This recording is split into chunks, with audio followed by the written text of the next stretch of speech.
Hello, everyone. My name is Shelly Lynn Hughes, and I am the founder of a community called Pursuit 365. With that community, I love to interview our members so we can get to know them better and share all of the incredible things that they're doing to empower the world, impact it in a positive way. Today, I am speaking with one of our newest members, which is Dr. Cindi Saj. And Cindi is an incredible human being. Cindi is deeply committed to empowering individuals on their path to wellness. Dr. Cindi Saj is an educator in the Master of Arts in Counseling Psychology program at Yorkville University and a sessional instructor at Thompson Rivers University. She also serves as the clinical director of an Indigenous agency, runs a private counseling practice, and teaches yoga and spin at her fitness studio in Williams Lake, British Columbia. Her academic qualifications include a doctoral degree in social work and various degrees in social work and psychology. Dr. Cindi has experience working as a social worker and a counselor in the criminal justice system, Children's Aid Society, and Ministry of Children and Family Development. Her doctoral research focuses on stress, burnout, and coping strategies in the helping the professional. She has published 2 books on cognitive behavior therapy and positive psychology. One is Finding Your Purpose and Finding Your Wellness. Currently, her research explores yoga, hypnotherapy, EMDR, and healing. She is also passionate about encouraging self-awareness, mindfulness, and somatic learning in counseling. She also has a passion to help prepare students and counselor educators to enrich the counseling field of practice. Welcome, Dr. Cindi. Welcome. Thank you very much, Shelly. And I do apologize for giving you such a long bio, but Well, it's no, great you know what? You've got a lot of knowledge and a lot to share, and so I understand a long bio. There's a lot of big words in there that I don't know, though, so you're going to have to tell me what, like EMDR, that kind of stuff. So, Yeah. Yeah, so no, not too long of a bio. But how accomplished, like you're so accomplished. Thank you very much. It really does come down to like this lifelong journey of learning. I just love to know what I don't know, and then the more I learn, the more I learn that I don't know. So this is this ongoing, personal development, professional development, and it's just there's so much amazing things out there to kind of get your teeth into, and I always like to follow up with like the most evidence-based research for my clients. Well, it's interesting. I was listening to the radio this morning, 94.5, I guess, and Nira Aurora was on there, and a lot of people in Vancouver, British Columbia knows who Nira is. And it was an interesting conversation with her co-host on the show that Nira said, yes, the more I recognize, like I understand that I don't know everything and I'm constantly learning, and it's the know-it-all that actually doesn't really know that much. Oh, So you're 100%. saying, what she said was, the more intelligent you are, the more you know that you don't know and you want to learn more. So 100%. I love that. And on that note, tell us, who are you? Like, let's know about who Dr. Cindi is. Who are you? Yeah, so definitely just call me Cindy. I Okay. am I just love very doctor though. very just kind of navigating the world as I can every day the best I can. I absolutely love working with people, and I absolutely love finding strategies and techniques and ways that I can empower individuals to kind of feel good about who they are. There's so much in the world to make us feel less than, or to make us feel like we're not good enough, or to make us feel like we need something else to make us feel happy, and that we forget there's so much amazingness about every individual as they are.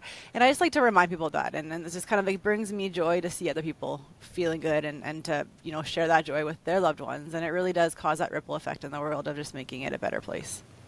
That's awesome. I love that. That's awesome. So I know you're really passionate about your books. Let's hear about your book. So you've got 2 books. Let's take book number 1 and then we'll go with book number 2. There we go. Sure. Finding Your Purpose. I had them in the other room. So Finding Your Purpose. Let's hear about that book. When was it written? I think I know you co-authored it. So let's hear the story behind the Finding Your Purpose. Yeah, so I think, my mother is an author as well, and she's been a lifelong kind of mentor to me, and I really do feel like putting things down on paper is sometimes the best way to get it out there to people who may not necessarily have a chance to speak with you, or who may not have a chance to kind of have the access to the same education as myself.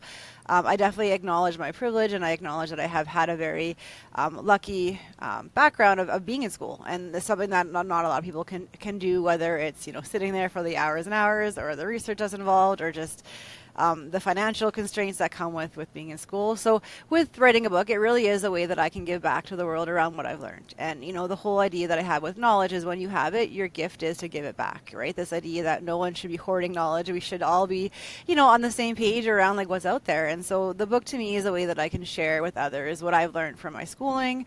It is based on, like, as you're mentioning earlier, cognitive behavioral therapy lens, CBT. You hear a lot about that. It's very evidence-based, and it's a way that people can look at their thoughts, so their thinking, how that impacts their feelings, and how that impacts their actions. So the book really breaks down in simple, easy to understand language a lot of the theories that I've learned in school, and a lot of the practices that I use in counseling with my clients are found in this book as a way you can kind of read it as a story. You can, pick up one chapter and look at some of the action tasks, which are, easy to break down activities that you can do to kind of continue on with the journey of the book. You can kind of read it from cover to cover. You can go back. You can kind of jump around. It is really called a guidebook because there's no kind of one place that you need to go. It's kind of like take what you want and leave what you don't. And so it's just my way of giving back what I know in a book form.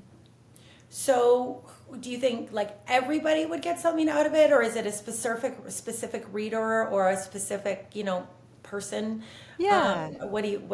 Let me know that. Great question. So the book is called Finding Your Purpose, and it's a guidebook to a more meaningful life. And so the neat part about this is it really does resonate with whether you're, a young adolescent, whether you're in your, retirement years. Like, we're all looking for some type of purpose. And the amazing thing about purpose is it evolves and it changes as we get older.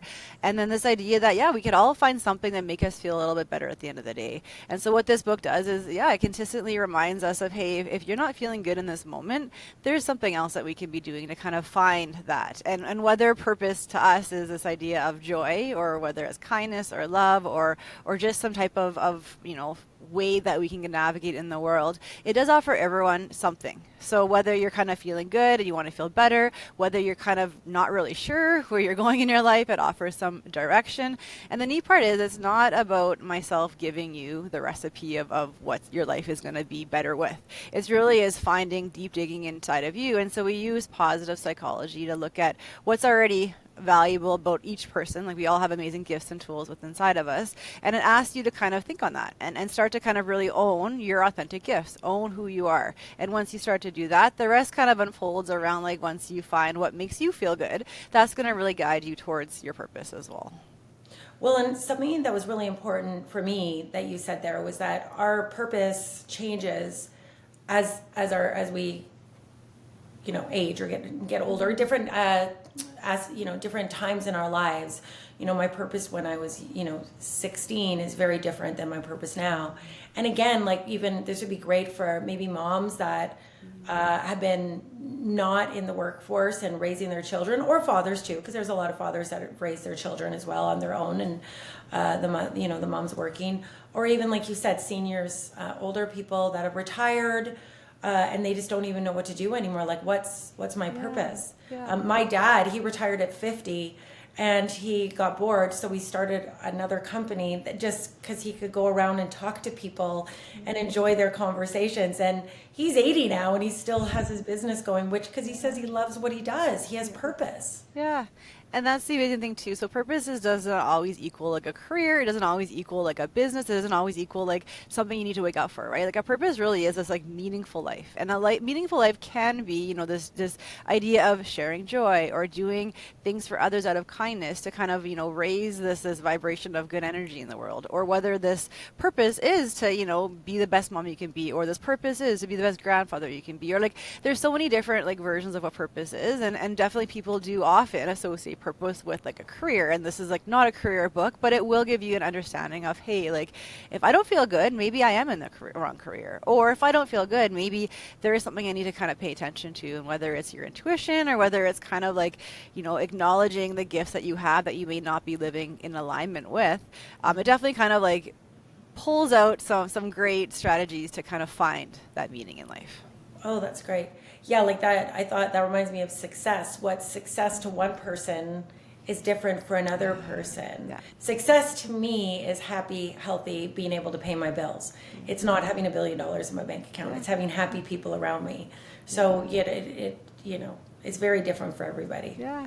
And the nice thing is like when it comes to success, like you could hit various milestones. And it's kind of like when you get there, you're like, okay, well now what? And that's just this idea that like what else is missing? And if we're feeling that there is something missing, that's kind of where we need to do that little bit of self introspection or self kind of reflection to see what that is. And this book really does ask a little bit of that, right? Is who are you? What do you want to do with your life? And what really matters to you? What do you love? And what do you kind of want to wake up feeling? And that's kind of the what's that come out of this book. And you're a co-author in that book. Yeah. So Krista Smith is my co-author and myself as well. And so definitely the fun, and then this is kind of another great kind of lesson I've learned in life, is you don't need to do everything yourself. And so when it comes to finding your purpose, it's not always just this one thing that you need to go out on this mountaintop and kind of, conquer the world. It really is like maybe collaborating, or maybe, asking for help, or maybe, seeing where you could kind of get support, right? Because it's not always just this one outlook or this one kind of we need to do it all ourselves. I say we always it's good to ask, and it's good to get help, and it's good to not do things alone. Although I'm sure in your future you're going to write a book on your own. Yeah, maybe. We'll see. We'll a lot of great things out there. You're so busy with everything. Maybe not. But maybe it's kind of not as fun when you do stuff alone. It's kind of like, who do you celebrate with, right? So that's kind of the neat part, is that we do a lot of things for attachment or for kind of connection. And so, whether it is, sharing success, or whether it is sharing good things, it kind of feels good to share with someone. Absolutely. Now tell us about the second book. Yeah, and so the second book, and I love showing them together because they're just so colorful. I should have had them and even myself. Right, and then just having them, they just light up my day looking at them. Let's see this one. Okay, so finding your wellness. Yes, and so as we can kind of talk about this segue around purpose and meaning and just feeling good about ourselves, this second book really did come out of writing the first. And so there was a really big chapter around self-care within finding your purpose, which definitely you could have everything going well in life, but if you're not feeling good on the inside, or if something's missing in that self-care wellness wheel, it's all for nothing, right? So this idea, if you're putting all this time and effort into your career, and your career is bumping and booming, and you're making all this money, and then that's great, but then you're neglecting your health, and then you start to notice that you're getting sick, and then you're getting bedridden, and then you can't show up to work, and then you're starting to get depressed. And so it just kind of shows the importance of looking at yourself and taking care of your wellness. That's in collaboration to finding meaning, right? Because you can only be as good as you are, as good as you feel. And so this idea that we often pour from this empty cup, and then we forget to refill the cup. And so all these metaphors come back to finding your wellness. And so when I was writing the Finding Your Purpose, it really did start to develop from a chapter, and then it just kept going from the chapter into a whole entire book. So both the books really went written at once, and then it kind of noticed as the self-care chapter started to grow that it really was taking over the book. So we kind of separated the two, and then having different focuses, but still very much intertwined between the two. So the book is around strategies to help maintain, help find wellness, help identify what burnout is. And yes, we all probably know what burnout is, but do we really? There's sometimes little things like irritation or sleeplessness, or skipping those non-negotiable healthcare routines that we have. Those are little telltale signs of burnout. And burnout doesn't have to be this flat on your back, you're exhausted, you can't get up. Burnout is kind of this little spectrum where there's a little bit of here and there, and when we identify it, then that's how we address it. Absolutely. Now, you and I had a previous conversation, and there was something that I wrote down, and you had stated, the body can heal the mind, and the mind can heal the body. So tell me about that. Get a little bit deeper. It resonated with me, and Yeah, that's definitely something that the second book, Finding Your Wellness, talks a lot about. This idea that, within human beings, when we get cut, our body does, eventually heal over.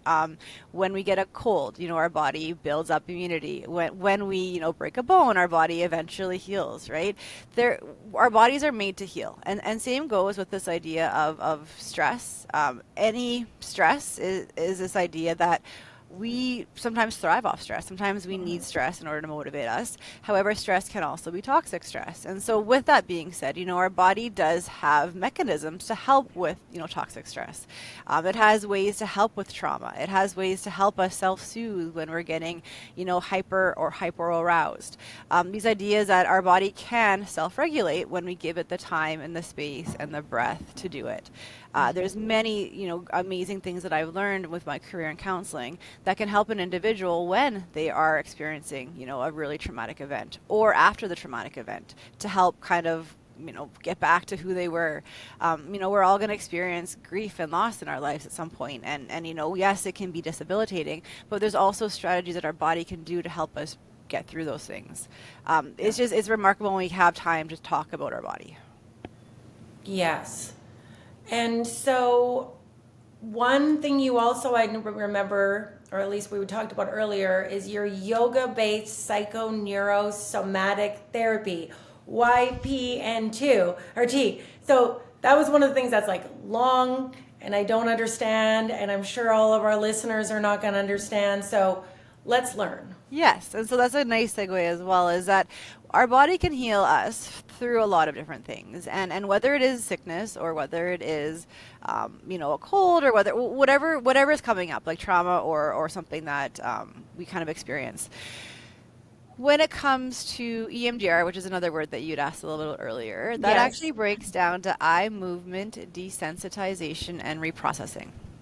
So what that is saying is everyone hears the eye movement, and it actually is. It goes back to moving your eyes from, left to right, as a way to help with, any kind of big emotions.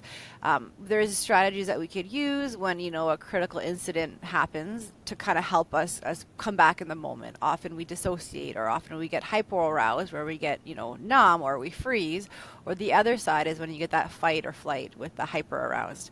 So within the EMDR component part of it, using our eyes to control our internal, fight, flight, and freeze system is actually like an evidence-based biological mechanism that we have. And so we could actually calm ourselves down simply by moving our eyes in a controlled manner. That's the neat part about EMDR. And then when we're talking about yoga, there's been a lot of research to show yoga can help us with mental health, whether it is looking for self-esteem, whether it is looking for safety and stabilization, whether it is helping kind of get through anxiety or even looking at low mood or depression. Moving our body, having our breath connected, and actually looking even at our eyes and how our eyes are moving, and that bilateral stimulation can help us heal. And so what I'm really just researching right now is looking how to integrate yoga, which is, a couple of different definitions around yoga. And I'm not going to just say it's the body movements, but yoga as kind of a philosophy incorporating, the breath, the philosophy around some of the teachings with the 8 limbs, and then this idea of the body movements, of the asanas, you actually can find a lot of healing. So whether it is finding power poses or ways that you can move your body like Warrior 1 or Warrior 2, they actually promote safety, they actually promote self-esteem. And when you're connecting yoga and eye movement and, looking at ways that you can somatically calm your body down, you can move yourself quite literally with movement to a calm state. You can move yourself from, hyperventilating to being in a panic attack, to really being calm, cool, and collect just by your breath and just by your body movement. So it's really just kind of combining, science, evidence-based science around, psychology, and that long, beautiful history of yoga, whether it's an art.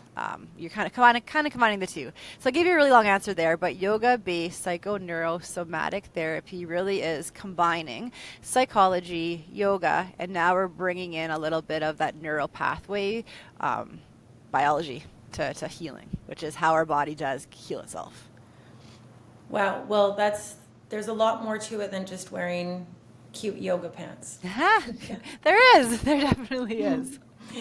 And getting a lean body. Yeah, no. So what would let's just say you said that the eye movement could literally calm you down in a stressful situation. Could you give our listeners maybe an idea of what, if they're in a situation, what the eye movement could be? Like what someone could do? Yeah, and so definitely when it comes to EMDR and eye movement, I always will encourage people to work with a health professional, like an EMDR certified therapist, to Mm-hmm. kind of learn those strategies. So it's definitely kind of Yes. not a quick fix today, but definitely there is a potential there, and I real highly encourage people. There's a lot of great resources online to look into what EMDR is and Okay. how eye movement desensitization and reprocessing can help.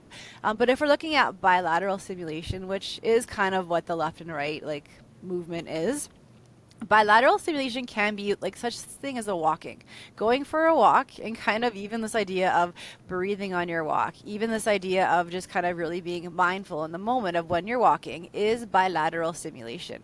And Hmm. the Finding Your Wellness actually gives a little bit more information around bilateral stimulation as well as EMDR as a way to kind of self-soothe. So other ways that you could use bilateral stimulation is really just really slow taps. And so maybe people have seen some of those YouTube or TikTok videos going around just slowly moving your hands on your thighs from the left leg, left leg, right leg. Very slowly, we say four no more, so four different sides each time, is a nice way just to kind of like help your left and right brain hemisphere equal out. So another way we can talk about it is a butterfly hug. So if you want to even just kind of put your hands up here and take a nice big breath in and just nice and slow, we're going to tap one and then the other. Just kind of nice and slow, going with your breath, and then one more. Long breath out. So connecting with your breath, a nice big breath in, and then tap. One more. Long breath out. So that's one thing. Other one would be very slow on your thighs. People can kind of do different ways that they're tapping, and this all resonates back with this idea of bilateral stimulation. So what we just did there, we call that a butterfly hug, and that's actually also discussed in this book. But butterfly hug, you can YouTube it, look it up. It's another way to kind of self-soothe, and it really is calm. So the slower you go, doing those short, kind of nice connecting with your breath taps are great ways to instigate that bilateral stimulation. Yeah, I noticed that there is a lot, well, at least a lot more people doing just the tapping. Mm-hmm. So is that the Yeah. same? Yeah, so the slow, like we call it resourcing. So the slow tapping is a nice way just to kind of really kind of ground yourself in the moment. It really is a nice way for your body and your mind to kind of connect, to feel like you're in a safe place. Another nice strategy if you're looking at incorporating eye movement is called the eye roll. And so if you take a nice big breath in, you could look up. Long exhale, look down. Big breath in, look up. Long breath out, look down. You could do one more big breath in, look up. Exhale, look down. So it's a nice way to actually do a little bit of eye movement. You might notice right away it kind of calms you down. We actually do something like that to resource, to kind of make sure people are kind of calm and safe in the moment, to just kind of take a quick break, to take a quick grounding exercise, and to kind of be able to get through some tough stuff that way. So it Okay. sounds like it's really simple. You're just like moving your body part, but it actually does work and it does matter. And what I'll often tell my clients about as well is breath. Breath, you cannot underestimate the value of your breath. Your breath can cause you to get into a panic attack. Your breath can also cause you to fall asleep. Your breath can get you up and going for a run. Your breath can slow you down for meditation, right? So just really acknowledging the power of your breath is phenomenal as well. So our eyeballs and our breath. Eyeballs, breath, tapping. And That yoga. is well. Slowing So much down, fun stuff. walking in nature. Yeah, Actually, yeah, just there's just, Raya, I just spoke with Raya before you, and we were talking about just even that will make such a huge difference. yeah, yeah, Yeah, yeah. for sure. So what's next for you? What you've got the two books, you've got your yoga studio in Williams Lake, you've got your counseling. You do your counseling. You've got so many your degree. What's next for you? What's next for Yeah. Cindy? Well, I'm going to continue to learn. I have a couple of things on the agenda of what I would love to kind of go down the rabbit hole, learning a little bit more around some different theoretical orientations within the counseling practice.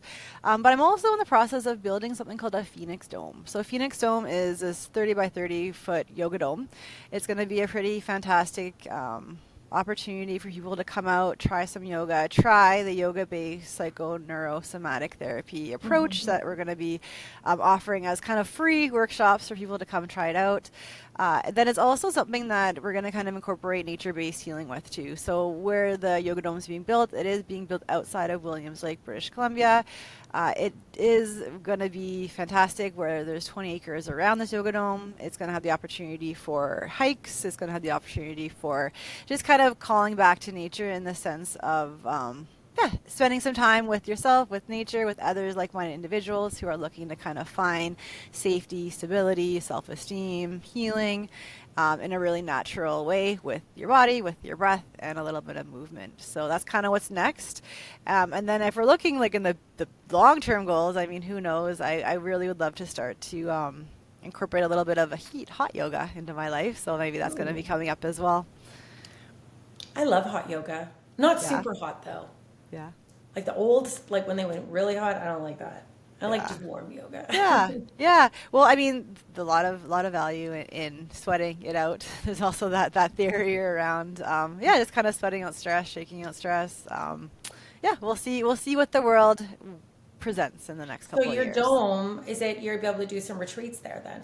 Yeah, so right now I probably will be planning like daily retreats just because, I haven't really thought out too much about what looks like with overnight staying because it is about 20 kilometers outside of Williams Lake. So it's a little bit of a trek, but definitely the idea of having, a sunrise yoga, having a little bit of a nature excursion, having a little bit of grounding, different ceremonies around honoring breath and body, and then just kind of seeing where that goes. So yeah, that's kind of the next step is that Yoga Dome. So very, very excited for that. And when do you think that will be ready? So my amazing husband is just finishing the flooring. So it actually is already put up. It's already insulated. There's already heat coming into it. Right now it is February, so it's a little bit colder in Williams Lake. So we're preparing it for 4 seasons. So it will be around once it's built for a very long time. And hopefully in the next 2 months, you're going to start to see a wow, post. that's so fast. Yeah, and I am doing some research on that yoga-based psychoneurosomatic therapy. It's right now in the research ethics board, so they're just kind of approving the workshop, and then once it's approved, I'm hoping in April to offer that as a free workshop for people to come try it out. It's a little bit of evidence-based research right now, so that's why we're offering it for free. So if people are curious, feel free to send me an email. It will probably be in April at Studio 20, the actual first study, and then after that, it's going to be based at the Yoga Dome. Amazing.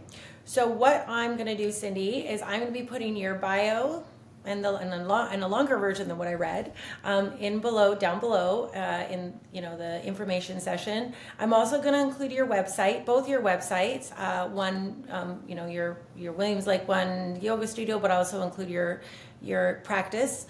And then we'll include your Instagram as well. So if people want to contact you and participate in any of your retreats or have any questions, it'll be easy access for them to contact you. And as a plug for the books again, so the books also will help you a lot with kind of what I'm talking about as far as the healing part. So looking for the idea of like finding your wellness will really help explain a bit of the concepts that I brought in with bilateral stimulation or even the movement and why I'm kind of talking about that as healing. Finding your purpose is kind of a great little book holder beside each other. A lot of great information in here. And like I said, this is basically my entire PhD research background in these books. So saving you a lot of money by just buying these versus going to school. They're available on Amazon. They're available at Barnes & Noble. They're available at Indigo. A lot of bookstores. Actually, Save on Foods is now carrying them. So that's pretty awesome. Well, and you know what? I know that Library Bound, basically the library distribution company in Canada, if you make a request to your local library, the local library will order it in for you. And so you just got to make that request. And then so if you let's just say you can't afford to buy it and you still want it, get it into your local library. You not only will help yourself out and others, but you're going to also, Dr. Cindi will be out there more. So I say get a hold of your local library. That's what I would do. Yeah. Well, Cindy, thank you for coming today and letting us know more about you and what you're up to. And thank you for sharing what you do and helping people, because people like you do make a difference in this world. Same to you, Shelly. Thank you very much for having me as a guest. It's always an honor and pleasure to speak with you. And yeah, thanks for having the space to talk about these kind of things. You definitely Likewise. empower All a lot of right. women. Thank you. Well, you have a wonderful afternoon, and we will definitely stay in touch. And all this info will be down below. Perfect.